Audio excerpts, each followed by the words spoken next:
அன்பார்ந்த புண்ணிய ஆத்மாக்களே, ஆதி காணிநடார் குடும்ப கட்டையேறும் பெருமாள் கோயில் குடைவிழாவை சீரும் சிறப்புமாக நடைபெற்றுக் கொண்டிருக்கிறது.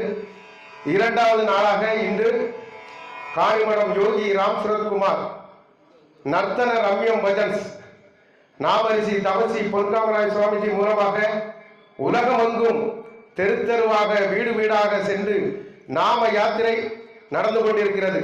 இப்பொழுது நர்த்தன ரம்யம் பஜன்ஸை அருப்புக்கோட்டை சந்திரா டிரான்ஸ்போர்ட் உரிமையாளர் சந்திரசேகர் அவர்கள் யோகி ராம் சுரத்குமார் நாம சொல்லி சசிரேகா சந்திரசேகர் இருவரும் சேர்ந்து நாம சொல்லி ஆரம்பித்து வைப்பார்கள் என்பதை தாழ்மையுடன் கேட்டுக்கொள்கிறோம்.